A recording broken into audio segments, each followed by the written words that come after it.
ਸਾਹਿਬ ਜੀ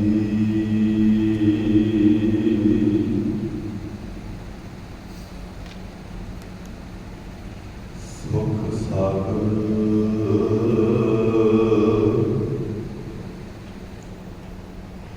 ਅੰਮ੍ਰਿਤ ਹਰਿ ਨਾਮ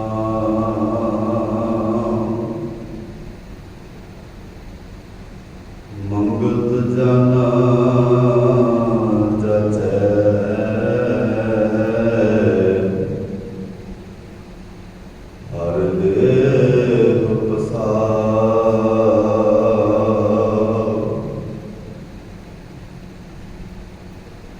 ਸੁਣੀ ਅਰਦਾਸ ਸੁਆਮੀ ਮੇਰੇ ਸਰਬ ਕਲਾ ਬਨ ਆਈ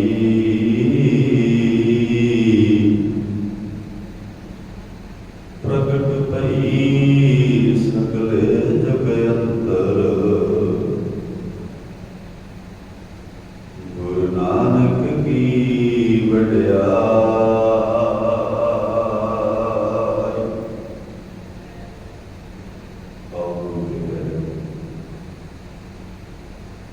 ਗੁਰੂ ਨਾਨਕ ਦੀ ਵਡਿਆਈ ਦੇ ਬਾਬਤ ਬਾਣੀ ਦਾ ਜ਼ਿਕਰ ਕਰੀਏ। ਆਦਰ ਸਾਹਿਬ ਸਤਿਗੁਰਾਂ ਨੂੰ ਮੁਬਾਰਕ ਬਾਣੀ ਨਾਲ ਸਾਨ ਬਣਾਈਏ, ਸਿੱਖੀਏ, ਸਮਝੀਏ, ਜਾਣੀਏ। ਸਾਹਿਬ ਸੱਚੇ ਪਾਤਸ਼ਾਹ ਜੀ ਦੀ ਬਾਣੀ ਤੇ ਇਨਸਾਫ ਪਸੰਦ ਹਰ ਇਤਿਹਾਸ ਲਿਖਣ ਵਾਲੇ ਨੇ ਇਸ ਗੱਲ ਨੂੰ ਮਾਣ ਨਾਲ ਬੜੇ ਅਦਬ ਨਾਲ ਸੰਸਾਰ ਦੇ ਸਾਹਮਣੇ ਰੱਖਿਆ ਹੈ ਕਿ ਗੁਰੂ ਨਾਨਕ ਦੀ ਵਡਿਆਈ ਜਿੱਥੇ ਕੀਮਤੀ ਹੈ ਉੱਥੇ ਸਰਬ ਕਲਾ ਭਰਪੂਰ ਵੀ ਹੈ। ਸੋ ਗੁਰੂ ਦਰਬਾਰ ਵਿੱਚ ਹਾਜ਼ਰ ਹੁੰਦਿਆਂ ਆਦਰ ਸਾਹਿਬ ਸਤਿਗੁਰਾਂ ਦੀ ਬਾਣੀ ਨੂੰ ਸੁਣਨ ਦਾ, ਸਮਝਣ ਦਾ, ਜਾਣਨ ਦਾ ਸੁਭਾਅ ਬਣਾਈਏ। ਜੋ ਅਸੀਂ ਸੁਣਦੇ ਹਾਂ, ਸਮਝਦੇ ਹਾਂ, ਜਾਣਦੇ ਹਾਂ, ਉਸ ਨੂੰ ਆਪਣੀ ਜ਼ਿੰਦਗੀ ਦੇ ਅੰਦਰ ਥੋੜਾ ਥੋੜਾ ਲਾਗੂ ਕਰਨ ਦਾ ਯਤਨ ਕਰੀਏ ਤਾਂ ਜੋ ਸਾਡਾ ਜ਼ਿੰਦਗੀ ਜਿਉਣ ਦਾ ਤਰੀਕਾ, ਸਾਡੀ ਜ਼ਿੰਦਗੀ ਜਿਉਣ ਦਾ ਜਿਹੜਾ ਸੁਭਾਅ ਹੈ ਉਹ ਗੁਰੂ ਨਾਨਕ ਸਾਹਿਬ ਪਾਤਸ਼ਾਹ ਜੀ ਦੇ ਘਰ ਨਾਲ ਮੇਲ ਖਾਵੇ। ਇਸੇ ਲਈ ਅਸੀਂ ਸਾਹਿਬਾਂ ਦੀ ਗੋਦ ਵਿੱਚ ਬੈਠ ਕੇ ਸਾਹਿਬ ਸੱਚੇ ਪਾਤਸ਼ਾਹ ਜੀ ਦੀ ਬਾਣੀ ਦੇ ਨਾਲ ਸਾਥ ਬਣਾਉਂਦੇ ਹਾਂ। ਪਹਿਲੀ ਬੇਨਤੀ ਇਹ ਹੈ ਕਿ ਜਦੋਂ ਵੀ ਗੁਰੂ ਦਰਬਾਰ ਵਿੱਚ ਹਾਜ਼ਰ ਹੋਣਾ ਹੈ, ਬਾਣੀ ਦਾ ਕੀਰਤਨ ਚੱਲ ਰਿਹਾ ਹੈ, ਗੁਰੂ ਸਵਾਰੇ ਪਾਠ ਪੜ੍ਹ ਰਹੇ ਹਨ, ਕੀਰਤਨ ਹੋ ਰਿਹਾ ਹੈ, ਕਥਾ ਹੋ ਰਹੀ ਹੈ, ਬਹੁਤ ਗੌਰ ਨਾਲ ਉਹਨਾਂ ਗੱਲਾਂ ਨੂੰ ਸੁਣਨ ਦਾ ਯਤਨ ਕਰੀਏ। ਪਹਿਲਾ ਮਕਸਦ ਸਾਡੀ ਜ਼ਿੰਦਗੀ ਦਾ ਇਹ ਹੈ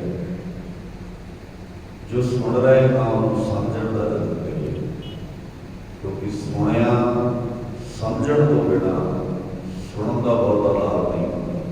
ਇਸ ਲਈ ਸੁਣਿਆ ਤਾਂ ਹੀ ਪ੍ਰਵਾਨ ਹੋਏਗਾ ਜੇ ਸਮਝਣ ਦਾ ਯਤਨ ਕਰਾਂਗੇ। ਕੋਸ਼ਿਸ਼ ਕਰੀਏ ਅਸੀਂ ਗੁਰੂ ਦਰਬਾਰ ਵਿੱਚ ਹਾਜ਼ਰ ਹੁੰਦੇ ਹਾਂ, ਸੁਣੀਏ।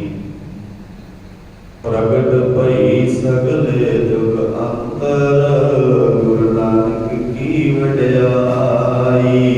ਗੁਰੂ ਗੁਰੂ ਗੁਰ ਕਰ ਮਨ ਮੋਰ ਗੁਰੂ ਬਿਨਾ ਮੈਂ ਨਾਹੀ ਹੋਰ। ਬਲਿਹਾਰੀ ਗੁਰ ਆਪਣੇ ਤਿਉਹਾੜੀ ਸਦਵਾਰ ਜਿਨ ਮਾਨਸ ਤੇ ਦੇਵਤੇ ਕੀਏ ਕਰਤ ਨ ਲਾਗੀ ਵਾਰ।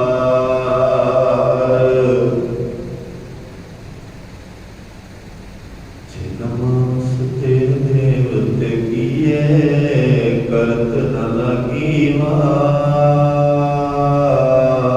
ਜੇ ਸੋ ਚੰਦਾ ਯੋਗ ਵੈ ਸੂਰਜ ਚੜ੍ਹੈ ਹਜ਼ਾਰ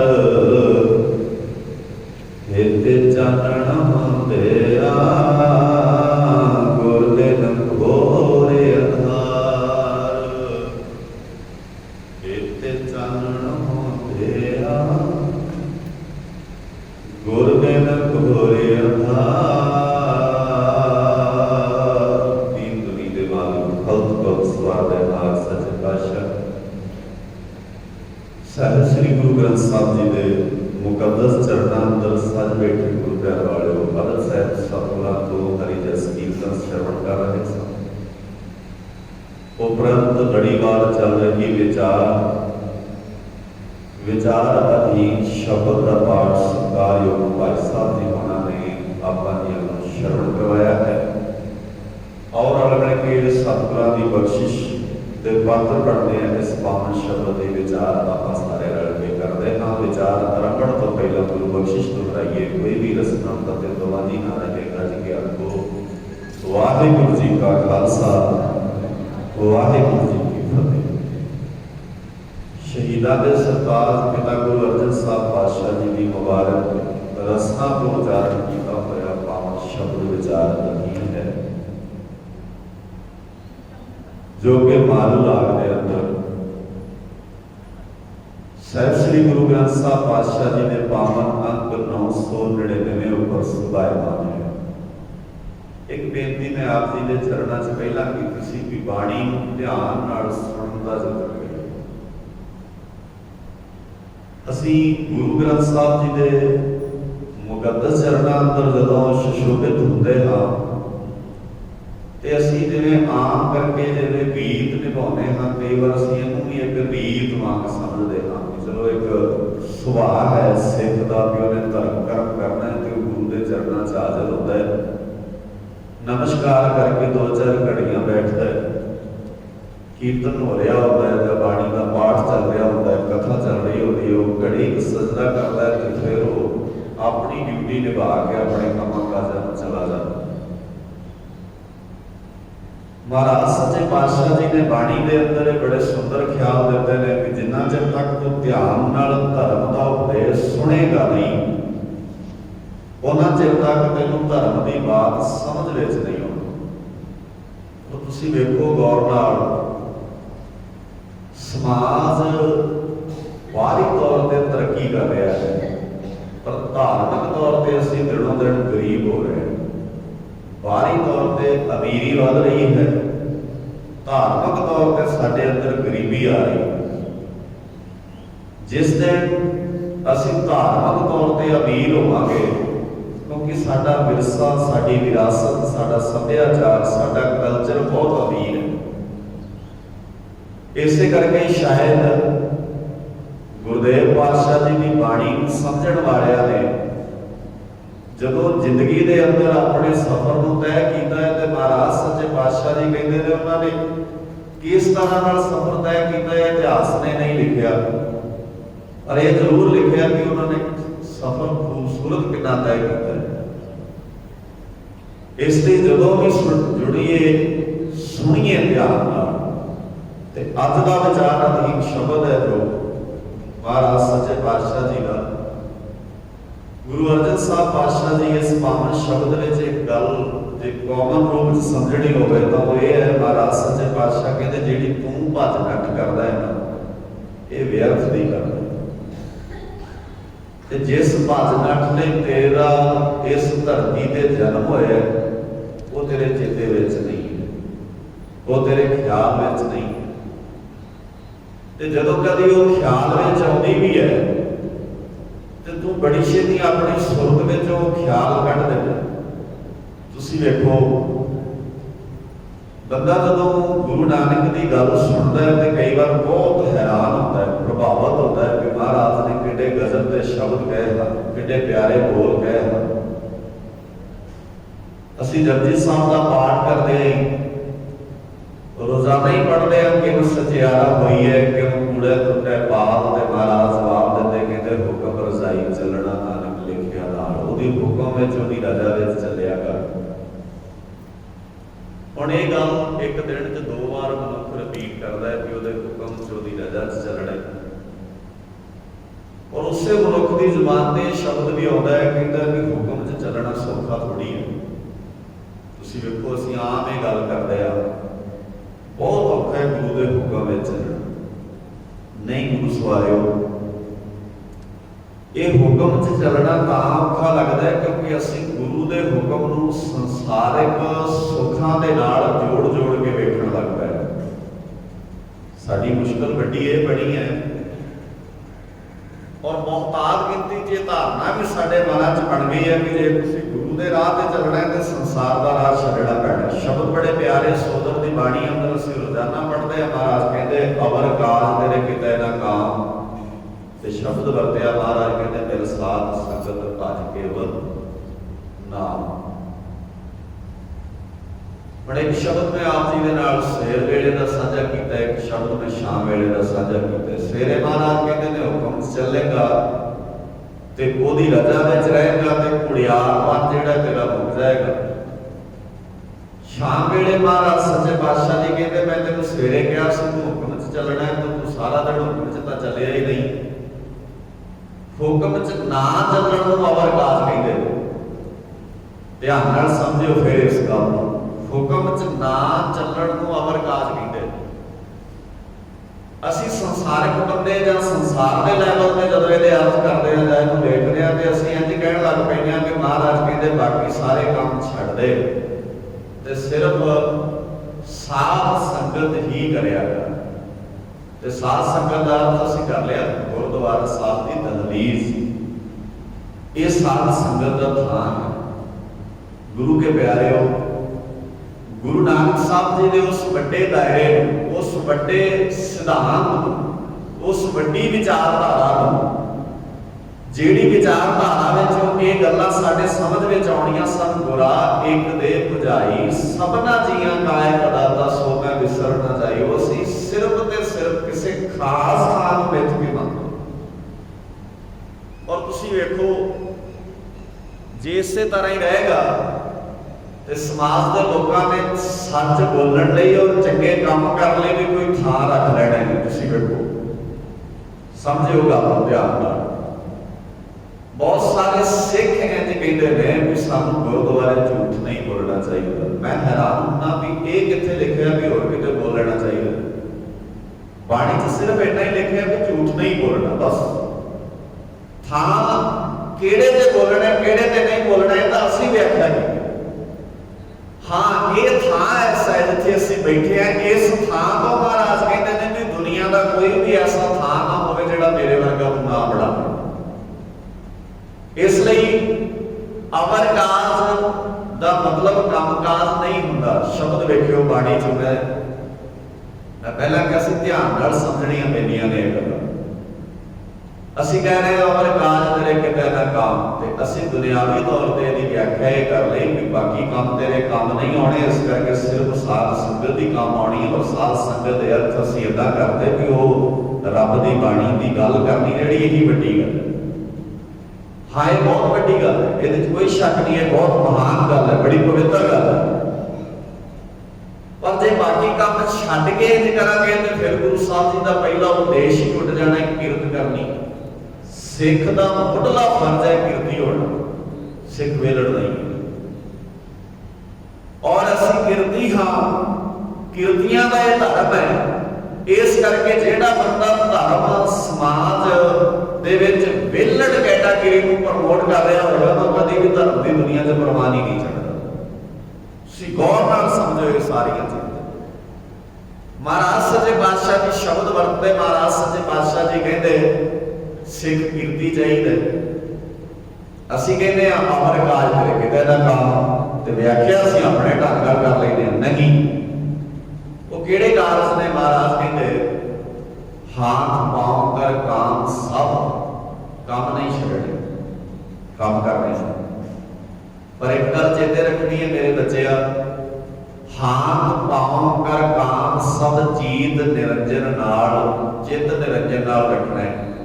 ते जिथे तू काम कर रहा होएगा ना, तेरे काम विच इन्नी खूबसूरती होएगी, लोग कहणगे ओ वेखो बाबे नानक दा पुੱਤ अपने काम काज विच ही बाबे नानक नूं याद रखदा, इहनूं नानक जी नहीं भुलदे। हुण एक दो बेनतियां होर उदाहरणां तुहाडे सामने रखदा। सिख राज ते बह जाए, सिख मजदूरी करे। ध्यान नाल समझणी है गल। सिख राजा होवे, सिख मजदूर होवे, ये दोवां वेलियां ते एक गल नहीं भुलदा भी मैं अमर काज विच नहीं उलझना। दोवें एग्जाम्पल तुहाडे सामने रखदा। सिखां ने 40 साल राज कीता महाराजा रणजीत सिंह दे वेले।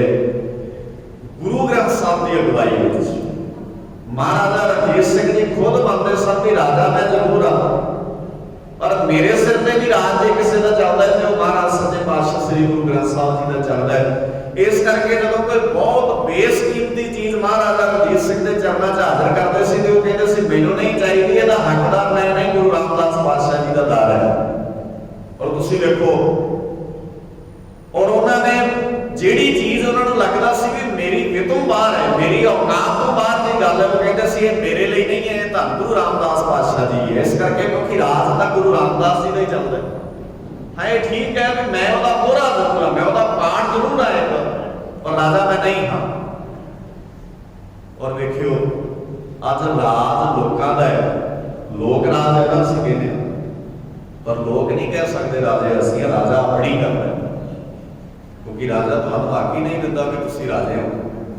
भावें कि असीं राजे बनाउण वालिआं दे विच योगदान हुंदा साडा, पर ऐसा नहीं हुंदा, क्योंकि गुरु नानक साहब जी का फलसफा जिहड़ा है ना वो है ही गजब। इस करके महाराज सच्चे पातशाह जी कहते राजा भी होवे और वो राजा होके भी राज ना चाहूं होएगा, राजा होएगा और वो जेब में राज की इच्छा नहीं होएगी, जे मजदूर होएगा। गुरु हरगोबिंद पातशाह जी, असीं चरण छो प्राप्त धरती ते बैठे हैं, गुरु हरगोबिंद पातशाह और धन गुरु नानक साहब पातशाह जी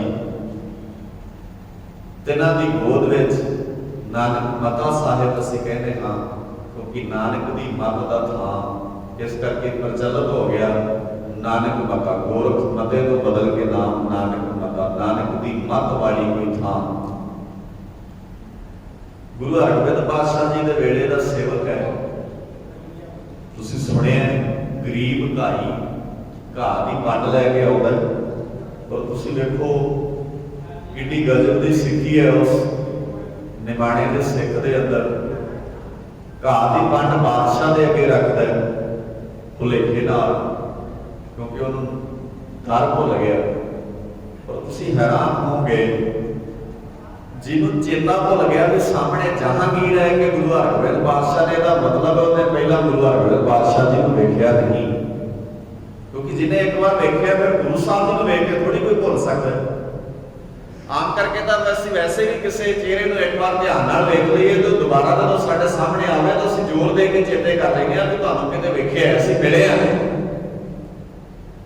जे जहांगीर दे सामने घाह दी पंड रख के गरीब घाई ये कह रहा है भी मेरा जन्म मरण कट दो, ਇਹਦਾ मतलब है गुरु हरगोबिंद पातशाह जी ने दीदार पहला नहीं किए, और उन्हें सुनिया जरूर है कि गुरु नानक के घर की जी जोत है ये हर थां ते जगदी है।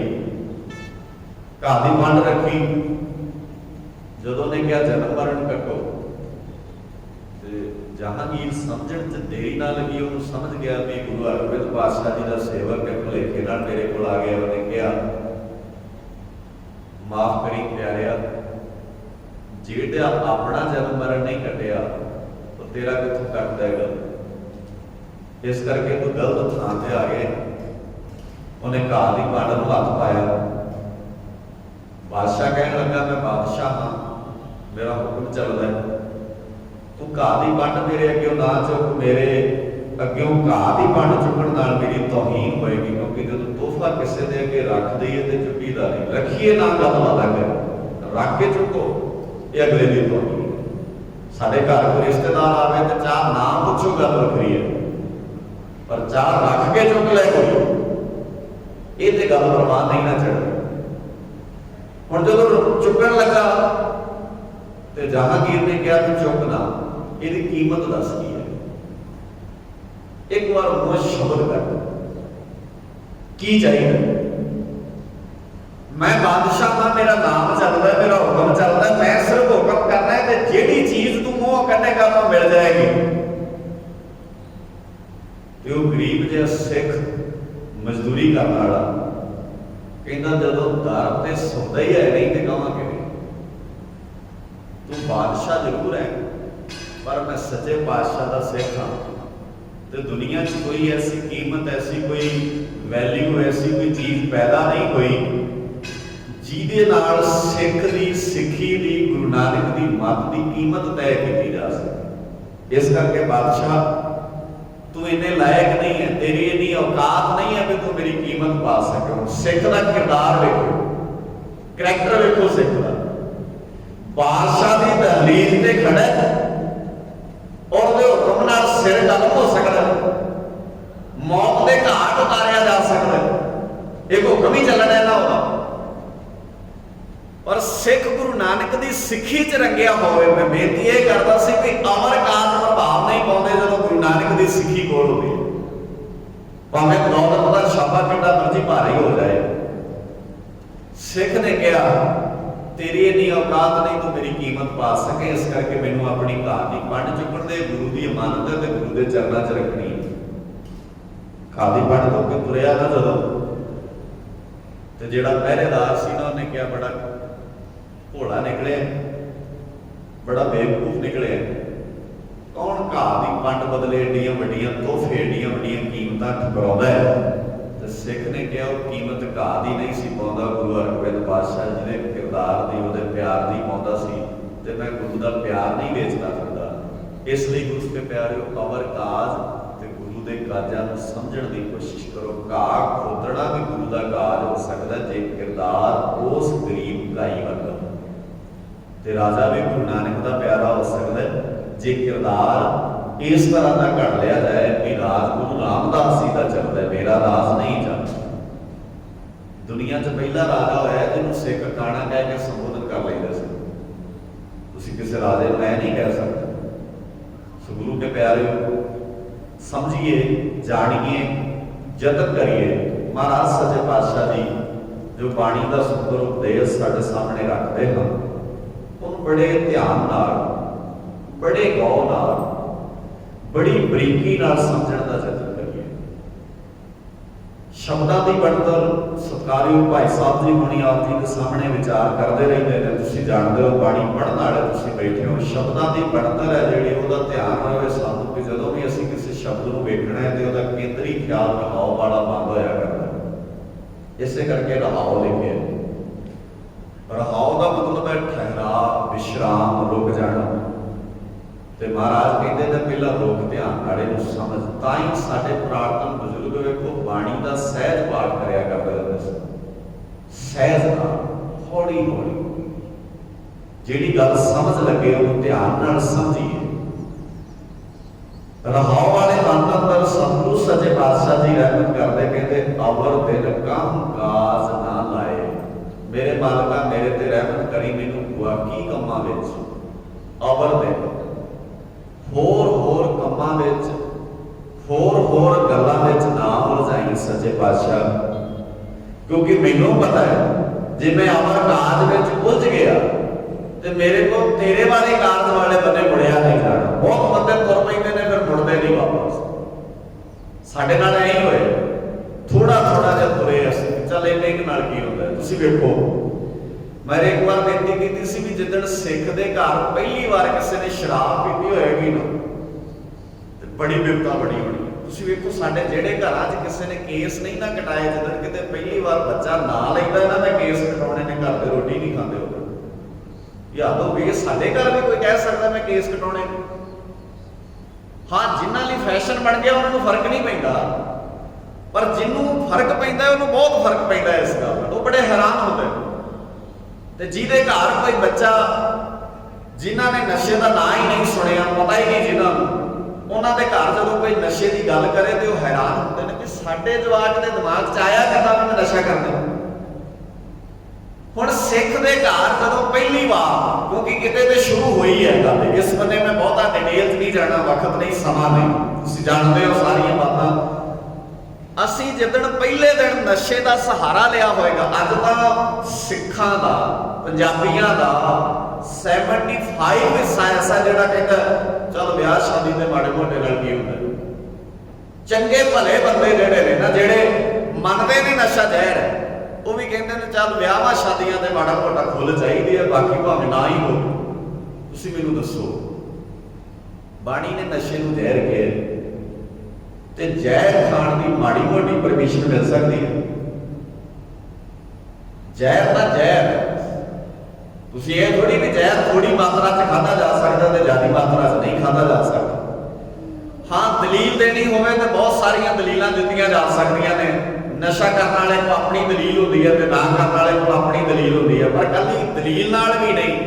ਜਦੋਂ ਅਸੀਂ ਕਹਿੰਦੇ ਆ ਵੀ ਗੁਰ ਜੈਸਾ ਨਾਹੀ ਕੋ ਦੇਵ, ਤੇ ਸਾਡੇ ਸਾਹਮਣੇ ਦਲੀਲ ਵੀ ਗੁਰੂ ਵਾਲੀ ਵੱਡੀ ਰਹੇਗੀ।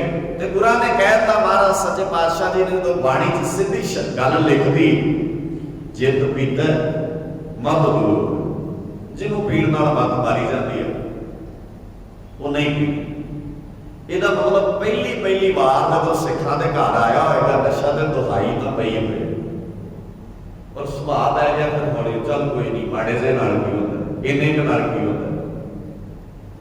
ਜਿੱਦਣ ਸਕੂਲ ਦਾ ਪੀਰੀਅਡ ਮਿਸ ਕਰਦਾ ਹੈ ਨਾ ਬੱਚਾ, ਉਦੋਂ ਪਹਿਲੇ ਦਿਨ ਸਾਰੇ ਪੀਰੀਅਡ ਨਹੀਂ ਮਿਸ ਕਰਦਾ, ਪਹਿਲੇ ਦਿਨ ਉਹ ਇੱਕ ਪੀਰੀਅਡ ਵਿੱਚੋਂ 5-7 ਮਿੰਟ ਹੀ ਮਿਸ ਕਰਦਾ, ਫਿਰ ਉਹਦਾ ਬਹਾਨਾ ਕੱਢਦਾ ਕਿ ਮੈਂ ਇਸ ਕਰਕੇ ਮਿਸ ਕੀਤਾ, ਤੇ ਅਗਲੇ ਦਿਨ ਉਹਨੂੰ ਲੱਗਦਾ ਮੇਰਾ ਬਹਾਨਾ ਚੱਲ ਗਿਆ, ਫਿਰ ਉਹ ਸਾਰੇ ਦਾ ਸਾਰਾ ਪੀਰੀਅਡ ਹੀ ਮਿਸ ਕਰ ਲੈਂਦਾ।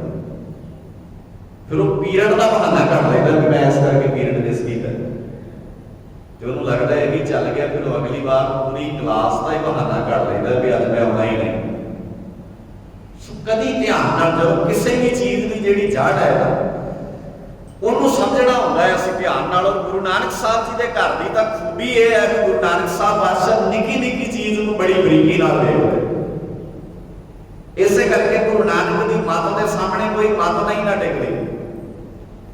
ਤਾਂ ਹੀ ਗੁਰੂ ਨਾਨਕ ਸਾਹਿਬ ਬਾਦਸ਼ਾਹ ਜੀ ਸੰਸਾਰ ਦੇ ਹਰ ਉਸ ਹਰਮ ਨੂੰ, ਹਰ ਉਸ ਫਲਸਫੇ ਨੂੰ ਵਰਤਦੇ ਨੇ ਜਿਹਦੇ ਨਾਲ ਸਮਾਜ ਦਾ ਫਾਇਦਾ ਤੇ ਨੁਕਸਾਨ ਹੁੰਦਾ ਹੈ। ਖੈਰ ਗੁਰੂ ਸਾਹਿਬ ਜੀ ਰਹਿਮਤ ਕਰਦੇ, ਮਹਾਰਾਜ ਕਹਿੰਦੇ ਅਵਰ ਦੂਜੇ ਜਿਹੜੇ ਦਿਨ ਮੇਰੇ ਤੇਰੇ ਤੋਂ ਬਿਨਾਂ ਬਤੀਤ ਹੋਣ, ਸੱਚੇ ਪਾਤਸ਼ਾਹ ਜੀ ਮੈਨੂੰ ਇਸ ਰਾਹ ਤੇ ਨਾ ਤੋਰੋ, ਮੈਨੂੰ ਇਸ ਰਾਹ ਤੇ ਤੁਰਨ ਨਾ ਦਿਓ।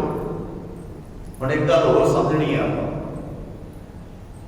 ਕਿ ਸਾਨੂੰ ਮਾੜੇ ਰਾਹਾਂ ਤੇ ਰੱਬ ਤੋਰਦਾ। ਸਿੱਖਾਂ ਦੇ ਜੇਬ ਵਿੱਚ ਇਹ ਵੀ ਬਹੁਤ ਵੱਡਾ ਖਿਆਲ ਹੈ। ਅੱਜ ਸੰਸਾਰ ਦਾ ਬਹੁਤ ਹਿੱਸਾ ਜਿਹੜਾ ਬੁਰਾਇਆ ਪਿਆ ਨਾ, ਕਹਿੰਦਾ ਕੀ ਕਰੀਏ, ਰੱਬ ਨੇ ਸਾਡੇ ਕਰਮ ਹੀ ਏਦਾਂ ਦੇ ਲਿਖੇ ਨੇ, ਰੱਬ ਨੇ ਸਾਡਾ ਸੁਭਾਅ ਹੀ ਏਦਾਂ ਦਾ ਬਣਾਇਆ। ਨਹੀਂ, ਰੱਬ ਕਿਸੇ ਦਾ ਸੁਭਾਅ ਏਦਾਂ ਦਾ ਨਹੀਂ ਬਣਾਉਂਦਾ। ਮੈਂ ਸ਼ੁਰੂ ਵਿੱਚ ਕਿਹਾ ਸੀ ਕਿ ਅਸੀਂ ਸੰਸਾਰ ਵਿੱਚ ਸੁਭਾਅ ਲਈਏ, ਤੇ ਸੰਸਾਰ ਦਾ ਸੁਭਾਅ ਹੈ ਕੁਝ ਪਾਉਣਾ, ਤੇ ਧਰਮ ਦਾ ਸੁਭਾਅ ਹੈ ਕੁਝ ਦੇਣਾ। ਸਮਝਿਓ ਗੱਲ ਧਿਆਨ ਨਾਲ। ਸੰਸਾਰ ਕਹਿੰਦਾ ਲੈਣਾ ਤੇ ਧਰਮ ਕਹਿੰਦਾ ਦੇਣਾ। ਇਸੇ ਕਰਕੇ ਜਿਹੜੇ ਬੰਦੇ ਧਰਮ ਦੇ ਰਾਹ ਤੇ ਤੁਰੇ ਨੇ ਨਾ, ਉਹਨਾਂ ਨੇ ਦਿੱਤਾ ਹੈ। ਬਾਬੇ ਨਾਨਕ ਜੀ ਨੇ ਪਹਿਲਾ ਕਦਮ ਧਰਮ ਦੇ ਰਾਹ ਤੇ ਤੋਰਿਆ, ਤੇ ਉਹਨਾਂ ਨੂੰ ਆਪਣੇ ਪੁੱਤਰ ਦਾ ਮੋਹ ਵੀ ਦੇਣਾ ਪਿਆ, ਭੰਗ ਕਰਨਾ ਪਿਆ। ਸ੍ਰੀ ਚੰਦ ਨੇ ਕਿਹਾ ਇਹ ਹੋਣਾ ਚਾਹੀਦਾ, ਬਾਬਾ ਕਹਿੰਦਾ ਨਹੀਂ, ਸੱਚ ਤਾਂ ਇਹੀ ਹੈ। ਸ੍ਰੀ ਚੰਦ ਕਹਿੰਦੇ ਮੈਂ ਸਹਿਮਤ ਨਹੀਂ ਤੁਹਾਡੇ ਨਾਲ। ਗੁਰੂ ਨਾਨਕ ਸਾਹਿਬ ਜੀ ਨੇ ਕਿਹਾ ਕੋਈ ਗੱਲ ਨਹੀਂ, ਜੇ ਤੂੰ ਨਹੀਂ ਸਹਿਮਤ ਕਿਸੇ ਲੈਣੇ ਨੇ ਸਹਿਮਤ ਹੋ ਜਾਣਾ। ਲੈਣਾ ਜੀ ਹੋ ਗਿਆ ਸਹਿਮਤ। ਔਰ ਦੁਨੀਆ 'ਚ ਪਹਿਲੀ ਵਾਰ ਇਸ ਤਰ੍ਹਾਂ ਦੀ ਉਦਾਹਰਣ ਪੇਸ਼ ਕੀਤੀ ਸਾਹਿਬ ਸੱਚੇ ਪਾਤਸ਼ਾਹ ਜੀ ਦੀ ਬਾਣੀ ਨੇ ਔਰ ਇਤਿਹਾਸ ਨੇ। ਮਹਾਰਾਜ ਸੱਚੇ ਪਾਤਸ਼ਾਹ ਜੀ ਕਹਿੰਦੇ ਪਹਿਲੀ ਵਾਰ ਹੋਇਆ ਸੀ ਕਿ ਜਿੱਦਣ ਆਪਣੀ ਜਗ੍ਹਾ ਤੇ ਆਪਣੇ ਵਾਰਸ ਆਪਣੇ ਪੁੱਤ ਦੀ ਥਾਂ ਤੇ ਕਿਸੇ ਦੂਜੇ ਨੂੰ ਦੇਣਾ ਸੀ। ਧਿਆਨ ਨਾਲ ਸਮਝਣ ਵਾਲੀਆਂ ਗੱਲਾਂ ਨੇ। ਭਾਵੇਂ ਰਾਜਨੀਤਿਕ ਖੇਤਰ ਹੋਣ, ਭਾਵੇਂ ਸਮਾਜਿਕ ਖੇਤਰ ਹੋਵੇ, ਭਾਵੇਂ ਧਾਰਮਿਕ ਖੇਤਰ ਹੋਵੇ, ਜਦੋਂ ਗੱਦੀਆਂ ਆਪਣਿਆਂ ਨੂੰ ਦਿੱਤੀਆਂ ਜਾਣਗੀਆਂ ਨਾ, ਉਹਨੂੰ ਗੁਰੂ ਨਾਨਕ ਸਾਹਿਬ ਜੀ ਦਾ ਘਰ ਕਹੇਗਾ। ਮਹਾਰਾਜ ਸੱਚੇ ਪਾਤਸ਼ਾਹ ਕਹਿੰਦੇ ਪੁਲਕ ਨਾ ਦਿੰਦੇ ਬਾਦਲੇ ਲੈਂਦੇ ਵੰਡ ਨਿਲਾਜੇ। ਹੁਣ ਸ਼ਬਦ ਬੜੇ ਸਖਤ ਨੇ, ਕਈ ਵਾਰ ਇਹਨਾਂ ਦੇ ਅਰਥ ਕਰਨ ਲੱਗੇ ਸਾਨੂੰ ਡਰ ਲੱਗਦਾ ਹੈ। ਮਹਾਰਾਜ ਕਹਿੰਦੇ ਜਿਹੜਾ ਕੁੱਲ ਦਿੰਦਾ ਹੈ, ਲੈਣ ਵਾਲਾ ਉਹਦੇ ਨਾਲੋਂ ਵੱਡਾ ਨਿਲਾਜਿਆ ਤੇ ਦੇਣ ਵਾਲਾ ਉਹਦੇ ਨਾਲੋਂ ਵੱਡਾ ਨਿਲਾਜਿਆ। ਕੁੱਲ ਇਸ ਕਰਕੇ ਨਹੀਂ ਦਿੱਤੀ ਜਾਂਦੀ ਵੀ ਮੇਰਾ ਅੰਸ ਵੰਸ ਚੱਲਦਾ ਹੈ, ਕੁੱਲ ਇਸ ਕਰਕੇ ਦਿੱਤੀ ਜਾਂਦੀ ਹੈ ਕਿ ਉਹਨੂੰ ਸੰਭਾਲਣ ਦੇ ਲਾਇਕ ਹੈ। ਜਿਹੜੀ ਗੱਲ ਸ੍ਰੀ ਚੰਦ ਜੀ ਨਹੀਂ ਸੰਭਾਲ ਸਕੇ, ਉਹ ਭਾਈ ਲਹਿਣਾ ਜੀ ਨੇ ਸੰਭਾਲੀ ਹੈ। ਗੁਰੂ ਨਾਨਕ ਸਾਹਿਬ ਪਾਤਸ਼ਾਹ ਜੀ ਨੇ ਬਾਣੀ ਦੇ ਅੰਦਰ ਸ਼ਬਦ ਵਰਤੇ। ਮਹਾਰਾਜ ਸੱਚੇ ਪਾਤਸ਼ਾਹ ਜੀ ਕਹਿੰਦੇ ਲੈਣ ਤੇ ਦੇਣ ਵਾਲਾ ਨਿਲਾਜ ਹੁੰਦਾ ਹੈ, ਜਿਹੜਾ ਸਿਰਫ ਇਹ ਦਾਅਵਾ ਕਰਦਾ ਹੈ। ਤੇ ਮਹਾਰਾਜ ਸੱਚੇ ਪਾਤਸ਼ਾਹ ਜੀ ਨੇ ਇੱਥੋਂ ਤੱਕ ਸ਼ਬਦ ਬਾਣੀ ਦੇ ਵਿੱਚ ਵਰਤ ਦਿੱਤੇ। ਔਰ ਇਹ ਐਗਜ਼ਾਮਪਲ ਦੁਨੀਆ 'ਚ ਪਹਿਲੀ ਵਾਰ ਪੇਸ਼ ਹੋਈ ਸੀ ਜਦੋਂ ਸਿੱਖਾਂ ਪੁੱਤਰਾਂ ਘੋਖ ਕੇ ਜਾਂ ਸੰਦੋਸ ਦਾ ਲਹਿਣਾ ਟਿਕਿਓ। ਜਦੋਂ ਪਰਖ ਕੀਤੀ ਗਈ ਤੇ ਲਹਿਣਾ ਟਿਕਿਆ, ਤੇ ਬੜਿਆਂ ਨੇ ਕਿਹਾ ਹੋਣਾ ਨਹੀਂ ਘਰ ਰਹਿਣਾ ਚਾਹੀਦਾ ਸਿਲਸਿਲਾ। ਬਾਬੇ ਨੇ ਕਿਹਾ ਨਹੀਂ, ਠੀਕ ਥਾਂ ਤੇ ਰਹਿਣਾ ਚਾਹੀਦਾ। ਕਿੱਥੇ ਰਹਿਣਾ ਚਾਹੀਦਾ ਇਹ ਫੈਸਲਾ ਨਹੀਂ ਹੋਏਗਾ, फैसला यह होएगा भी ठीक थां किहड़ी है। तुसीं अज अपने घरां 'च फैसले करने शुरू कर दो, वो है ना जिहड़ा अटैचमेंट। तां ही गुरु साहब जी ने कहा ना भी जिहड़ी अटैचमेंट है वो तुहानूं कमजोर बनाउंदी है। ਇਹਦਾ मतलब ये भी नहीं है भी अटैचमेंट होनी नहीं चाहिए, पर इदां दी अटैचमेंट नहीं चाहिए भी बच्चियां दे लाड विच बच्चियां नूं इन्ने विगाड़ लईए भी विगड़े बच्चे साडे सामने समाज की उस दशा विच खड़े हो जाण कि सानूं समझ ही ना लगे। मां बाप दे लाडां ने बच्चियां नूं बहुतिआं नूं पढ़न नहीं दित्ता। जे प्यो ने झिड़किया मां ने गल ला लिया, चल मेरा पुੱਤ कोई नहीं। जे मां ने झिड़किया प्यो ने ਉਹਨੂੰ प्यार आ गया, उन्हें गल ला लिया। हालांकि वेखो लाड अपने थां ते है ते झिड़क अपने थां ते। लाड नाल ते बंदा बिगड़ सकता पर झिड़क नाल बंदे नहीं बिगड़ते। ध्यान नाल वेखो, करम दे झिड़के बहुत भांती, जिहड़ी झिड़क है ना वो गल लाउण दी तैयारी होंदी है। समझोगा, जिहड़ी झिड़क है ना वो गल लाउण दी तैयारी है। ਜਦੋਂ ਤੁਸੀਂ ਬੱਚਿਆਂ ਨੂੰ ਸਹੀ ਥਾਂ ਤੇ ਝਿੜਕ ਕੇ ਸਹੀ ਥਾਂ ਤੇ ਗੱਲ ਸਮਝਾ ਕੇ ਪਿਆਰ ਨਾਲ ਵੀ ਭਾਵੇਂ ਹੋਵੇ ਉਹਨੂੰ ਸਹੀ ਦਿਸ਼ਾ 'ਚ ਲੈ ਜਾਓਗੇ ਤਾਂ ਫਿਰ ਗਲਵੱਕੜੀ ਦਾ ਆਨੰਦ ਹੀ ਵੱਖਰਾ ਹੋਏਗਾ। ਤੇ ਜਦੋਂ ਇੱਕ ਝਿੜਕੇਗਾ ਦੂਜਾ ਗਲਵੱਕੜੀ 'ਚ ਲਏਗਾ ਨਾ, ਇਹ ਠੀਕ ਹੈ ਅਸੀਂ ਇੰਜ ਕਰ ਲੈਨੇ ਆ, ਪਰ ਜਿਹਨੇ ਝਿੜਕਿਆ ਉਹਦੀ ਝਿੜਕ ਤੇ ਮਿੱਟੀ 'ਚ ਮਿਲਾਤੀ ਨਾ। ਬੱਚੇ ਨੂੰ ਐ ਲੱਗਿਆ ਵੀ ਇੱਕ ਤਾਂ ਐਵੇਂ ਝਿੜਕਦਾ, ਇੱਕ ਮੈਨੂੰ ਪਿਆਰ ਕਰਦਾ। ਅਸੀਂ ਦੋ ਤਰ੍ਹਾਂ ਦੀ ਰਾਏ ਪੈਦਾ ਕਰਤੀ ਬੱਚਿਆਂ ਦੇ ਅੰਦਰ। ਨਹੀਂ, ਝਿੜਕ ਚੰਗੀ ਹੁੰਦੀ ਹੈ, ਝਿੜਕ ਮਾੜੀ ਨਹੀਂ ਹੁੰਦੀ। ਇਹ ਚੇਤਾ ਰੱਖਣਾ ਹੈ। ਗਰੀਬ ਨਿਵਾਸ ਸੱਚੇ ਪਾਤਸ਼ਾਹ ਜੀ ਦੀ ਬਾਣੀ ਤਾਂ ਕਿਹਾ ਸੀ ਕਿ ਇਹ ਦੇਣ ਵਾਲਿਆਂ ਦਾ ਘਰ ਹੈ, ਇਹ ਕੁਰਬਾਨੀਆਂ ਦਾ ਘਰ ਹੈ। ਤੇ ਸ਼ਾਇਦ ਤਾਂ ਹੀ ਦਸ਼ਮੇਸ਼ ਪਿਤਾ ਜੀ ਨੇ ਕਿਹਾ ਸੀ ਪੰਥ ਵਸੈ ਮੈਂ ਉਜੜਾ। ਜਿੰਨਾ ਚਿਰ ਇਹ ਗੱਲ ਨਹੀਂ ਪੈਦਾ ਕਰੋਗੇ ਆਪਣੇ ਕਿਰਦਾਰਾਂ ਵਿੱਚ, ਉਹਨਾਂ ਚਿਰ ਤੱਕ ਸਮਝ ਹੀ ਨਹੀਂ ਲੱਗਣੀ। ਅੱਜ ਹੈ ਮੈਂ ਵਸਾਂ, ਸਾਰੀ ਦੁਨੀਆ ਉਜੜਦੀ ਹੈ ਤੇ ਉਜੜ ਜਾਏ, ਕੋਈ ਫਰਕ ਨਹੀਂ ਪੈਂਦਾ। ਫਰਕ ਪੈ ਗਿਆ ਨਾ। ਇੱਕ ਭਰਾ ਕਹਿੰਦਾ ਮੈਂ ਵਸਾਂ, ਦੂਜਾ ਉਜੜਦਾ ਤੇ ਉਜੜ ਜਾਏ। ਇੱਕ ਗਵਾਂਢੀ ਕਹਿੰਦਾ ਮੈਂ ਵਸਾਂ, ਦੂਜਾ ਉਜੜਦਾ ਤੇ ਉਜੜ ਜਾਏ। ਨਹੀਂ ਭਾਈ, ਤੂੰ ਤਾਂ ਤੇਰੇ ਤੇ ਸਲੋਗਨ ਇਹ ਨੇ, ਤੈਨੂੰ ਤਾਂ ਨੀਹਾਂ 'ਚ ਛਿਣਨ ਲੱਗਿਆ ਸਾਹਿਬਜ਼ਾਦਿਆਂ ਨੇ ਤੋਤਲੀ ਜ਼ੁਬਾਨ ਨਾਲ ਤੈਨੂੰ ਇਹ ਕਹਿ ਵੀ ਆਪਣੇ ਆਪ ਨੂੰ ਦਾਅ ਤੇ ਲਾਈਦਾ, ਕੁਰਬਾਨ ਕਰੀਦਾ। ਪਰ ਉਹ ਤਾਂ ਨਹੀਂ ਹੋਇਆ ਕਿਉਂਕਿ ਤੂੰ ਪਾਵਰ ਨਾਲ ਸੋਚਣ ਲੱਗ ਪਿਆ। ਤੂੰ ਦੁਨੀਆ ਦੇ ਲੈਵਲ, ਤੇਰੇ ਕੋਲ ਚਸ਼ਮਾ ਦੁਨੀਆ ਵਾਲਾ ਹੈ, ਐਨਕ ਦੁਨੀਆ ਵਾਲੀ ਹੈ। ਮਾਂ ਬਾਪ ਦੀ ਰੋਟੀ ਕਿਉਂ ਵੰਡੀ ਨਾ? ਇਦਾਂ ਵੀ ਹੋ ਸਕਦਾ ਹੈ ਸਿੱਖ ਦੇ ਘਰ 'ਚ ਖਾਸ ਕਰਕੇ। ਅਸੀਂ ਤਾਂ ਗੁਰੂ ਦਾ ਲੰਗਰ ਕਹਿੰਦੇ ਆ ਤੇ ਗੁਰਦੁਆਰੇ ਵਿੱਚ ਅਸੀਂ ਕਦੀ ਪਰਵਾਹ ਹੀ ਨਹੀਂ ਕੀਤੀ, ਜਿਹੜਾ ਮਰਜ਼ੀ ਛਕ ਜਾਏ ਆ ਕੇ। ਅਸੀਂ ਧੱਕੇ ਨਾਲ ਵੀ ਛਕਾਉਂਦੇ ਆ ਕਈ ਵਾਰ ਤਾਂ ਤੁਰੇ ਜਾਂਦੇ ਰਾਹ ਬੰਦੇ ਨੂੰ ਅਸੀਂ ਹੱਥ ਜੋੜ ਕੇ ਕਹਿੰਦੇ ਆ ਪ੍ਰਸ਼ਾਦਾ ਛਕ ਲਓ, ਤੇ ਜਿਹੜਾ ਜ਼ਿਆਦਾ ਲਿਲਕੜੀਆਂ ਕੱਢ ਰਿਹਾ ਹੁੰਦਾ ਨਾ ਚੌਂਕ 'ਚ ਖਲੋਤਾ ਹੱਥ ਜੋੜ ਕੇ ਬਾਕੀਆਂ ਨੂੰ ਪ੍ਰਸ਼ਾਦਾ ਛਕ ਲਓ। ਉਹਨੇ ਮਾਂ ਨਾਲ ਫੈਸਲਾ ਕੀਤਾ ਹੁੰਦਾ ਵੀ ਇੱਕ ਮਹੀਨਾ ਮੇਰੇ ਵੱਲ ਛਕਣੀ ਹੈ ਤੇ ਇੱਕ ਮਹੀਨਾ ਭਰਾ ਵੱਲ ਛਕਣੀ ਹੈ। ਕਿੰਨੀ ਅਜੀਬ ਗੱਲ। ਕਿਉਂ ਹੋਇਆ ਭਲਾ ਐਸਾ? ਇਹ ਤਾਂ ਹੋਇਆ ਕਿਉਂਕਿ ਅਸੀਂ ਦੁਨੀਆ ਦੇ ਨਿਗਾਹ ਨਾਲ ਵੇਖਣ ਲੱਗ ਪਏ। ਅਸੀਂ ਕਹਿੰਦੇ ਆ ਮਾਂ ਮੇਰੇ ਘਰ ਰਹੇਗੀ, ਦਵਾਈ ਲਿਆਉਣੀ ਪਈ ਖਰਚਾ ਹੋਏਗਾ, ਮਹੀਨੇ ਦੀ ਰੋਟੀ ਲੱਗੇਗੀ ਉਹਦਾ ਖਰਚਾ ਹੋਏਗਾ। ਅਸੀਂ ਮਾਂ ਨੂੰ ਰੱਬ ਦੀ ਥਾਂ ਰੱਖਣ ਦੀ ਬਜਾਏ ਅਸੀਂ ਮਾਂ ਨੂੰ ਮੈਥ ਦੀ ਜਗ੍ਹਾ ਤੇ, ਬੈਲੈਂਸ ਦੀ ਜਗ੍ਹਾ ਤੇ, ਪੈਸਿਆਂ ਦੀ ਜਗ੍ਹਾ ਤੇ ਰੱਖਦੇ ਆ। ਇਸ ਕਰਕੇ ਮਾਂ ਘਰ ਵਿੱਚ ਥਾਂ ਹੋਣ ਦੀ ਬਜਾਏ ਅਸੀਂ ਉਹਦਾ ਥਾਂ ਬਿਰਧ ਆਸ਼ਰਮ 'ਚ ਬਣਾ ਦਿੱਤਾ। ਹਾਲਾਂਕਿ ਘਰ ਮਾਂ ਦਾ ਹੈ, ਮੇਰਾ ਨਹੀਂ ਹੈ। ਕੌਣ ਕਹਿ ਸਕਦਾ ਵੀ ਘਰ ਅਸੀਂ ਬਣਾਇਆ? ਘਰ ਮਾਂ ਨੇ ਬਣਾਇਆ, ਬਾਪ ਨੇ ਬਣਾਇਆ। ਤੇ ਅੱਜ ਜਦੋਂ ਉਹਨਾਂ ਨੂੰ ਲੋੜ ਪਈ ਹੈ ਤੇ ਅਸੀਂ ਕਹਿੰਦੇ ਆ ਬਾਪੂ ਤੇਰਾ ਮਹੀਨੇ ਦਾ ਖਰਚਾ ਅਸੀਂ ਉੱਥੇ ਭਰ ਲਿਆ ਕਰਾਂਗੇ। ਨਹੀਂ, ਇਹ ਅਮਰਕਾਜ ਦੀਆਂ ਦੇਣਾਂ ਨੇ ਸਾਰੀਆਂ। ਸਹਿਬ ਸੱਚੇ ਪਾਤਸ਼ਾਹ ਜੀ ਰਹਿਮਤ ਕਰਦੇ, ਕਹਿੰਦੇ ਨਾ ਲਾਇਓ ਮਹਾਰਾਜ ਮੈਨੂੰ ਅਮਰਕਾਜ ਵਿੱਚ। ਸ਼ਬਦ ਵਰਤੇ ਕਹਿੰਦੇ ਸੋ ਦਿਨ ਮੁਕੋ ਤੀਜੇ ਪ੍ਰਭ ਜੀਓ, ਉਹ ਦੇਣ ਮੈਨੂੰ ਵਿਖਾਓ, ਉਹ ਸਮਝ ਮੈਨੂੰ ਦਿਓ। ਦਿਨ ਦਾ ਅਰਥ ਰੋਸ਼ਨੀ ਵੀ ਹੁੰਦਾ। ਜਿਵੇਂ ਆਮ ਕਰਕੇ ਆਪਾਂ ਕਹਿੰਦੇ ਆ ਫਲਾਣੇ ਥਾਂ ਤੇ ਮੈਂ ਅੰਦਰ ਵੜਿਆ ਤੇ ਐ ਹਨੇਰਾ ਜਿਵੇਂ ਕਾਲੀ ਰਾਤ ਹੋਵੇ। ਹਾਲਾਂਕਿ ਅੰਦਰ ਰਾਤ ਨਹੀਂ ਸੀ, ਹਨੇਰਾ ਹੀ ਰਾਤ ਆ ਗਿਆ, ਰਾਤ ਨਹੀਂ ਆਉਂਦੀ। ਤੇ ਕਿਸੇ ਥਾਂ ਨੂੰ ਅਸੀਂ ਕਹਿੰਦੇ ਆ ਵੀ ਉੱਥੇ ਤੇ ਮੈਂ ਗਿਆ ਰਾਤ ਦੇ 12 ਵਜੇ ਸਨ, ਦਿਨ ਚੜਿਆ ਪਿਆ ਸੀ। ਦਿਨ ਦਾ ਸੰਬੰਧ ਰੋਸ਼ਨੀ ਨਾਲ ਵੀ, ਚਾਨਣ ਨਾਲ ਵੀ।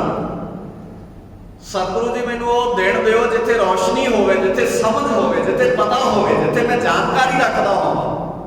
ते महाराज सच्चे पातशाह जी कहंदे प्रभु जीओ वो दिन मैनू दिओ जां दिन जिहड़े दिन नाल हर जस गाए मैं हरि दा जस गावां। हुण उहदे लई कोई वखरा दिन ते नहीं ना मिथ सकदे, वैसे सिखां ते मिथया ਆਪਾਂ ਮਹੀਨੇ ਬਾਅਦ ਵਾਲਾ ਰੱਖ ਲੈਂਦੇ ਹਾਂ, ਕਈ ਚਲ ਮਹੀਨੇ ਬਾਅਦ ਵਾਲਾ, ਕਈ ਹਫ਼ਤੇ ਬਾਅਦ ਵਾਲਾ, ਕਈ ਸੰਗਰਾਂਦ ਵਾਲਾ, ਕਈ ਪੁੰਨਿਆਂ ਵਾਲਾ, ਕਈ ਮੱਸਿਆ ਵਾਲਾ, ਕਈ ਗੁਰਪੁਰਬ ਵਾਲੇ ਸਿੱਖ ਹੁੰਦੇ ਨੇ। ਗੁਰਪੁਰਬ ਵਾਲੇ ਦਿਨ ਹੀ ਗੁਰਦੁਆਰੇ ਦੱਸਦੇ ਨੇ, ਅੱਗੋਂ ਪਿੱਛੋਂ ਗੁਰਦੁਆਰੇ ਨਹੀਂ ਪਾਏ ਜਾਂਦੇ ਦਿਨ ਕਿੱਥੇ। ਗੁਰੂ ਸਾਹਿਬ ਕਹਿੰਦੇ ਕੋਈ ਦਿਨ ਦੱਸੋ। ਮਹਾਰਾਜ ਕਹਿੰਦੇ ਇੱਕ ਘੜੀ ਉਹਦੇ ਨਾਲੋਂ ਪਾਸੇ ਨਹੀਂ ਹੋਣਾ, ਦਿਨ ਨਹੀਂ ਪੁੱਛਣਾ ਮੇਰੇ ਤੋਂ।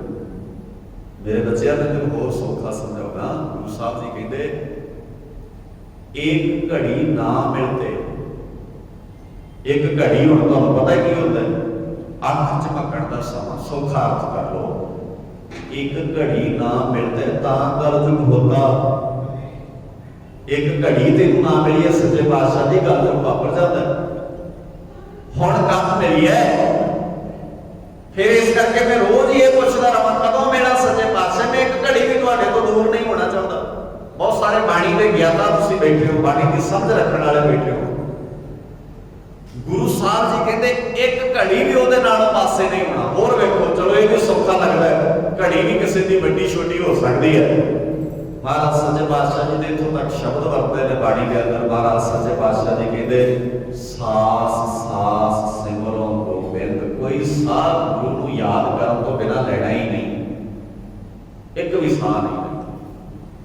ਹੁਣ ਵੇਖੋ ਸੋਚੋ, ਜੇ ਸਾਰੀ ਦੁਨੀਆ ਇੱਕ ਵੀ ਸਾਹ ਨਾ ਲਵੇ ਗੁਰੂ ਨੂੰ ਮਿਲਣ ਤੋਂ ਬਿਨਾਂ, ਇੱਕ ਵੀ ਸਾਹ, ਤੇ ਜਿਹੜੀ ਗੱਲ ਆਪਾਂ ਸ਼ੁਰੂ ਚ ਕਰਦੇ ਸੀ ਨਾ, ਫਿਰ ਕੋਈ ਥਾਂ ਹੀ ਨਹੀਂ ਹੋਣਾ ਜਿੱਥੇ ਗੁਰੂ ਦਾ ਨਾਮ ਨਹੀਂ ਲਿਆ ਜਾਏਗਾ। ਕਿਉਂਕਿ ਸਾਹ ਅਸੀਂ ਗੁਰਦੁਆਰੇ ਆ ਕੇ ਨਹੀਂ ਲੈਂਦੇ, ਸਾਹ ਤੇ ਘਰ ਵੀ ਲੈਂਦੇ, ਸਾਹ ਤੇ ਮੈਂ ਆਫਿਸ 'ਚ ਬੈਠਾ ਵੀ ਲੈਂਦਾ, ਸਾਹ ਤੇ ਮੈਂ ਦੁਕਾਨ ਤੇ ਵੀ ਲੈਂਦਾ, ਸਾਹ ਤੇ ਮੈਂ ਖੇਤਾਂ 'ਚ ਹਲ ਵਾਹੁੰਦਾ ਵੀ ਲੈਂਦਾ। ਤੇ ਮੇਰੇ ਗੁਰੂ ਸਾਹਿਬ ਜੀ ਨੇ ਕਿੰਨਾ ਸੌਖਾ ਕਰਤਾ, ਕਹਿੰਦੇ ਇੱਕ ਵੀ ਸਾਹ ਗੁਰੂ ਤੋਂ ਬਿਨਾਂ ਨਹੀਂ ਤੇਰਾ ਨਿਕਲਣਾ ਚਾਹੀਦਾ। ਤੇ ਗੁਰੂ ਸਾਹਿਬ ਜੀ ਤਾਂ ਕਿਹਾ ਸੀ ਬਾਣੀ ਚ ਮਹਾਰਾਜ ਨੇ ਦਮ ਦਮ ਸਦਾ ਸੰਭਾਲਦਾ, ਦਮ ਨਾ ਵਿਰਥਾ ਜਾਏ। ਦਮ ਦਮ ਸੰਭਾਲਣਾ ਹੈ, ਇੱਕ ਦਮ ਨਾਲ ਸਵਾਸ ਸਵਾਸ ਨਾਲ ਉਹਨੂੰ ਚੇਤੇ ਕਰਨਾ ਹੈ। ਗਰੀਬ ਨਿਵਾਸ ਸੱਚੇ ਪਾਤਸ਼ਾਹ ਜੀ ਤਾਂ ਹੀ ਸਾਡੇ ਸਿੱਖਾਂ ਜਿਨ੍ਹਾਂ ਦਾ ਅਰਦਾਸ ਵਿੱਚ ਨਾਮ ਆਉਂਦਾ ਹੈ ਨਾ, ਜਿਨ੍ਹਾਂ ਸਿੰਘਾਂ ਸਿੰਘਣੀਆਂ ਨੇ ਧਰਮ ਹੇਠ ਸੀਸ ਦਿੱਤੇ, ਬੰਦ ਬੰਦ ਕਟਾਏ, ਖੋਪੜੀਆਂ ਲਵਾਈਆਂ, ਜਰਖੜੀਆਂ ਤੇ ਚੜੇ, ਤਲਾਰਿਆਂ ਨਾਲ ਚਿਰਾਏ ਗਏ, ਪਰ ਇੱਕ ਸ਼ਰਤ ਰੱਖੀ ਉੱਥੇ, ਕਹਿੰਦੇ ਧਰਮ ਨਹੀਂ ਆ ਰਿਹਾ ਉਹਨਾਂ ਦਾ। ਤੇ ਕੀ ਧਰਮ ਸੀ ਉਹਨਾਂ ਦਾ? ਤਾਰੂ ਸਿੰਘ ਕਹਿੰਦਾ ਧੀ ਮੁਸਲਮਾਨ ਦੀ ਹੈ, ਮੈਂ ਸਿੱਖਾਂ ਘਰ ਜੰਮਿਆ, ਪਰ ਰਹੀਮ ਬਖਸ਼ ਜੇ ਤੂੰ ਜ਼ੁਲਮ ਇਹਦੇ ਤੇ ਕਰੇਗਾ ਤੇ ਇਹਦੇ ਭਰਾ ਨਾਲੋਂ ਪਹਿਲਾਂ ਤੈਨੂੰ ਤਾਰੂ ਸਿੰਘ ਭਰਾ ਖਲੋਤਾ ਸਾਹਮਣੇ ਦੱਸੂ, ਇਹ ਜ਼ੁਲਮ ਨਹੀਂ ਮੈਂ ਹੋਣ ਦੇਣਾ। ਇਹ ਬੰਦਗੀ ਗੁਰੂ ਨਾਨਕ ਦੇ ਕਰਦੇ। ਭਾਈ ਮਾਨੀ ਸਿੰਘ ਦਾ ਬੰਦ ਲੈ ਰਿਹਾ, ਜਲਾਦ ਨੇ ਟੋਕਾ ਗੁੱਟ ਤੇ ਰੱਖਣਾ ਚਾਹਿਆ ਤੇ ਮੁਸਕਰਾ ਕੇ ਮਾਨੀ ਸਿੰਘ ਕਹਿੰਦਾ ਭੁੱਲ ਕਿਉਂ ਰਿਹਾ? ਵੇਖੋ ਕਿੰਨੀ ਗਜ਼ਬ ਦੀ ਗੱਲ ਹੈ। ਜਲਾਦ ਕਹਿੰਦਾ ਭੁੱਲ ਕਿਉਂ ਰਿਹਾ? ਇਹਦਾ ਭੁੱਲ ਕਿੱਥੇ ਰਿਹਾ? ਤੈਨੂੰ ਕਤਲ ਹੀ ਕਰਨਾ ਤੇ ਕਰਨ ਲੱਗਾ। ਕਹਿੰਦੇ ਤੇਰੇ ਮਾਲਕ ਨੇ ਹੁਕਮ ਹੈ ਕੀਤਾ ਬੰਦ ਬੰਦ ਕੱਟਣਾ ਤੇ ਬੰਦ ਗੁੱਟ ਤੋਂ ਨਹੀਂ ਗੋਡੇ ਤੋਂ ਸ਼ੁਰੂ ਹੁੰਦਾ। ਆਪਣੇ ਮਾਲਕ ਦਾ ਹੁਕਮ ਬਜਾ, ਮੈਂ ਆਪਣੇ ਦਾ ਬਜਾ ਰਿਹਾ। ਇਹਨੂੰ ਕਹਿੰਦੇ ਨੇ ਬੰਦਗੀ ਕਰਨਾ। ਇਹ ਬੰਦਗੀ ਗੁਰੂ ਸਾਹਿਬ ਜੀ ਦੇ ਦਰੋਂ ਅਸੀਂ ਮੰਗਦੇ ਹਾਂ। ਹਮੇਸ਼ਾ ਸ਼ੇਖ ਫਰੀਦੇ ਖੈਰ ਦੀ ਜੈ ਬੰਦਗੀ। ਸੱਚੇ ਪਾਤਸ਼ਾਹ ਸਾਨੂੰ ਬੰਦਗੀ ਦੇ ਹੋਏ ਦਾਤ ਦਿਓ, ਸਾਡੀ ਝੋਲੀ ਚ ਪਾਓ। ਇਹ ਦਾਤ ਜਦੋਂ ਸਾਡੀ ਝੋਲੀ ਵਿੱਚ ਪੈਂਦੀ ਹੈ ਤੇ ਫਿਰ ਕੀ ਹੁੰਦਾ ਹੈ? ਉਹ ਦਿਨ ਉਹ ਘੜੀ ਹਰੀ ਦੇ ਜਸ ਵਾਲੀ ਬਣ ਜਾਂਦੀ ਹੈ। ਇਹ ਰਹਾਉ ਵਾਲਾ ਮਤ ਸ਼ਬਦ। ਹੁਣ ਪਹਿਲਾ ਮਤ ਕਿਉਂ ਨਹੀਂ ਹੁੰਦਾ ਹੈ? ਇੱਕ ਪੱਖ ਆਪਾਂ ਸਮਝ ਲਿਆ ਵੀ ਇਸ ਤਰ੍ਹਾਂ ਨਾਲ ਹੋਣਾ ਚਾਹੀਦਾ। ਮਹਾਰਾਜ ਹੁਣ ਇਹ ਦੱਸਦੇ ਨੇ ਵੀ ਇਦਾਂ ਕਿਉਂ ਨਹੀਂ ਹੁੰਦਾ। ਕੋਈ ਰੀਜ਼ਨ, ਜੇ ਤੁਸੀਂ ਇੱਧਰ ਨੂੰ ਜਾਣਾ ਹੈ ਤੇ ਇੱਧਰ ਨਹੀਂ ਜਾ ਪਾ ਰਹੇ, ਇਹਦਾ ਮਤਲਬ ਹੈ ਕਿਸੇ ਹੋਰ ਦੇਸ਼ਾਂ 'ਚ ਜਾ ਰਹੇ ਨਾ, ਤਾਂ ਹੀ ਇਹਨੂੰ ਨਹੀਂ ਜਾ ਪਾ ਰਹੇ। ਗੁਰਦੇਵ ਪਾਤਸ਼ਾਹ ਜੀ ਕਹਿੰਦੇ ਵੀ ਜੇ ਤੈਨੂੰ ਆਹ ਗੱਲ ਸਮਝਾਈ ਹੈ, ਤੇਰੇ ਸਮਝ ਵਿੱਚ ਨਹੀਂ ਆਉਂਦੀ, ਇਹਦਾ ਮਤਲਬ ਕੋਈ ਵਾਪਰਿਆ, ਕੁਝ ਹੋਇਆ। ਸਤਿਗੁਰੂ ਸੱਚੇ ਪਾਤਸ਼ਾਹ ਜੀ ਸ਼ਬਦ ਵਰਤਦੇ ਨੇ, ਕਹਿੰਦੇ ਵਿੱਤ ਨਵਿਤ ਭ੍ਰਮਿਓ ਬਹੁ ਭਾਂਤੀ। तू सिर्फ बैंक बैलेंस बनाने लिए मेहनत कीतियां ने, तू जिंदगी के अंदर बंदगी का तेरा खाका वध जाए, तू तो मेहनत ही नहीं की। शब्द लिखो गुरु नानक साहब पातशाह जी भाई गुरदास जी कहते हैं, धन नानक तेरी वड्डी कमाई। सिद्ध कहते हैं धन नानक तेरी वड्डी कमाई, बाणी च दर्ज ने शब्द। गुरु नानक साहब जी को भाई गुरदास जी कहते हैं, आप नारायण कलाकार जग में परवरे हो। भगत साहिबान कहते हैं गुरु नानक रब का रूप है। देखियो हुण जब सिद्धा ने कहा ना धन नानक तेरी वड्डी कमाई, सिद्ध गोष्ठ बाणी पूरी पढ़ोगे समझ लगेगी, डिटेल नहीं मैं जाना। हुण केड़ी कमाई है? बैंक बैलेंस बारे तो आप नहीं सुनिया, गुरु नानक साहब जी के मैं तो नहीं सुनिया। बाणी के गया तो तुम बैठे हो, भाई साहब जी बैठे ने, आप सारे बाणी की समझ रखने वाले बैठे हैं। सानू तो किसी को नहीं पता भी गुरु नानक साहब जी ने कोई बैंक बैलेंस भी बनाया, और उन्होंने कमाई का जिक्र हो रहा, जिदा मतलब कोई कमाई तो की है बाबे नानक। अज जे सिख ने गुरु नानक साहब जी के लागे होना, मैं एक बार बेनती की सी, असीं 2 बार किसी को मिलीए ना, वो सुभाव का अंदाजा ला लेने, 2 बार तुम मिल के किसी बारे स्टेटमेंट दे देने भी ये सुभाव का मैंने पता है। पर सिखा तेन 40-40 साल हो गए ने गुरुद्वारे आने, तेन अपने गुरु के सुभाव का पता ही नहीं लगा भी तेरे गुरु का सुभाव कैसा है। ते किसी नाल रिश्ता बनाउण लई सब तो पहला तुहाडा ते उहदा सुभाव मिलना चाहिए। जिहदा सुभाव मिलेगा उहदे नाल रिश्ता मिलेगा, सुभाव बिना रिश्ता नहीं मिलता। जिथे पति पत्नी का सुभाव ना रले वो रिश्ते नहीं निभदे। सुभाव रलना बहुत जरूरी होता है। ये असीं 40-40 साल 45-45 साल 50-50 साल 70 साल बंदे नूं गुरुद्वारे आउंदिआं नूं हो गया, सुभाव ही नहीं समझ लगा गुरु साहब जी का। ਇਹਦਾ मतलब वो सुभाव समझ ही नहीं सी आ रहा। ਜਿਹੜਾ ਸਮਝਣ ਆਏਗਾ ਉਹ ਤੇ 32 ਚ ਆਉਂਦਾ ਹੈ ਤੇ 39 ਚ ਸੁਭਾਅ ਹੀ ਨਹੀਂ ਸਮਝਦਾ। 32 ਚ ਗੁਰੂ ਨਾਨਕ ਸਾਹਿਬ ਜੀ ਕੋਲ ਆ ਕੇ ਭਾਈ ਲੈਣਾ ਜੀ 39 ਚ ਗੁਰੂ ਨਾਨਕ ਸਾਹਿਬ ਜੀ ਦਾ ਰੂਪ ਹੋ ਜਾਂਦੇ ਕਿੰਨੀ ਛੇਤੀ ਸੁਭਾਅ ਸਮਝ ਲਿਆ ਹੋਵੇਗਾ ਉਹਦਾ।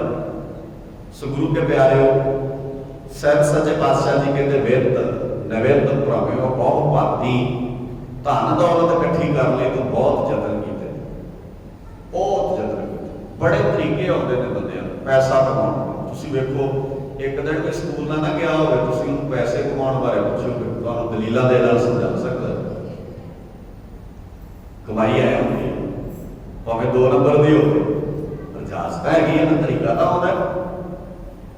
बहुत भांति बड़े जतन कीते महाराज सच्चे पातशाह जी कहंदे अनित जतन कर धाए भजई फिरदा, ना दिने चैन है ना रात चैन है ना नींद आउंदी है। कल बैठे गल करते वीर नवनीत सिंह होना नाल, तो वीर जी कहते पहाड़ां वालियां दी काहदी जिंदगी। मैं कहा अपने नालों सौखे ने, बीमारी कोई नहीं उन्होंने, कोई काम नहीं उन्होंने, बड़े बड़े बिजनेस नहीं चलते, पर तुसीं उन्होंने हसदिआं लिया साडे वड्डे वड्डे कारोबार, पैसे का अंत ही कोई नहीं। एक 2-2 बंदे पैसों के हिसाब करने लिए रखे ने, ते रात को रोटी खा लैण ते पचाउण लई गोली खानी पैंदी है। बैड ते पै जाण नींद नहीं आउंदी, उहदे लई भी एक गोली लैणी पैंदी है। जिन्होंने रोटी पचाउण लई भी गोली खानी पवे, नींद लई भी गोली लैणी पवे, सुख काहदा करो? सुख ते है ना भी खाधी पच जाए, सुत्या नींद आ जाए। वो कदों आएगी? गुरु साहब जी की बात समझनी पैनी है। सतगुरु जी कहते पर ज्यादा फिर गुरु की गोद में बह के गल समझण का जतन कर। जो जो कर्म किए हों होमे, जेड़े जेड़े कर्म हों होमे मगर लग के कीते ते भले न जाए, वो व्यर्थ ही गए। अच्छा, गुरु साहब कहते हैं कि होमे च कोई काम नहीं करना, ते मेरे वर्गे बंदे कई बार धर्म की भी होमे कर लेंगे। तुसीं वेखो कई बाणी पढ़दा ही बड़ा घार होता है, मेरे लिए नहीं कौन पढ़ सकता। कितनी अजीब गल है, हुई तो दूर करना सी। किसी मेरे वर्गे को बाणी के 4 शब्दों की व्याख्या आ जाए तो यदा ही बड़ा घार करता है, बढ़ाने के बथेरे, पर मेरे वर्गी थोड़ी कर सकते। तू कौन है? तेरी औकात है कोई बाणी की व्याख्या करने? जे तू आज माइक से बह के बोल सकता मेरे वर्गा बंदा तो ठीक है, बाणी की तैयारी की है, गुरु साहब जी ने रहमत की बोल ले, पर यह नहीं कि दुनिया च जिहड़ा कारज तू कर लिया किसी होर ने कीता। बहुत बंदे तुसीं वेखियो, मैं पहला बंदा नहीं नहीं, इदा नहीं है। बहुत बड़े गुणी बंदे होते हैं संसार में। गरीब निवास सच्चे पातशाह जी रहमत कहते कहते अजाई गए, ये पहला बंदा। अगले दे बंद विच कहते भजा किधर फिरदा रहा, पुत्र कलत्र गृह देख प्रसारा। वेखते हो पुत घर गृह किदा वेख वेख के कई बंदे सोहना घर बना के ना बाहर कुर्सी ढा के बहुते बंदे बहिंदे अपना घर वेखण लई, आप ही बनाया होंदा उह ही वेखी जाते। वेख्या नहीं कई बार बंदे बाहर बैठे अपने घर वाले वेख वेख के हो मैनूं बच्चे पाई जाके भी कमाल करती सरदारा, एडा सोहना घर बनाया किसी होर दा है ही नहीं है। किहड़ी अजीब गल है, काहदा हंकार है तेरे बापू नाल गल्लां ते करके वेखो ते कहंदे 1 लाख पूत 1.25 लाख नाती ना टब्बरां वाले रहे इत्थे। ते महाराज सच्चे पातशाह जी कहते सर्व स्वयं की लंका होती, तू कीता 4 इट्टां ला लिया ने ते दुनिया नालों वखरा की कर लिया। ठीक है तेरा थोड़ा जिहा उच्चा हो गया होएगा, तेरा घार करी जाने इत्थे ते सर्व स्वयं की लंका होती। रावण से अधिकारी सोने की लंका बनाई फिरदे सी अगले, दसो कित्थे ने। सो कोई हंकार नहीं, कोई असी असल च बीज ही हंकार का बी पा बैठे अपने कोई हंकार बैठे। इस करके रिक्वायरमेंट नहीं, लोड़ नहीं सकती। पंजाबी ना माफ करे मैनूं समा नहीं, पंजाबी बंदे गुरुद्वारे मत्था टेक के गुरु की इन्नी गल समझ लैण ना कि चादर वेख के पैर सारी दे लोड़ लई काम करी देने, अद्धे करजे लग सकते साडे ते करजे इस करके नहीं चढ़े। ये ठीक है वो सरकारी तंत्र का रौला रौला भी हो सकता है। कोई बंदा ये ना समझ लिया कि सरकार को भाई साहब जी ने मरी कर दिता, वो भी एक तरीका है। सरकारों के काम करते ढंग ठीक नहीं हैं, पर सच्चे मुच्चे बहुते करते असीं आप ही चढ़ाए। असीं समझ लीए ना लोड़ की है, ठीक हो सकता है। सतगुरु जी कहते पुत्र कलत्र गृह देख पसारा, इस ही माह उरझाए माया मद चाट भय बुध माते मस्त होया प्यार। बौरा हो गया जिवें शराबी नहीं ना सुनता, तेनों नशा हो गया माया का, केड़ा सुनता है किसी। मस्त होया मस्त होया पे सुनता नहीं है।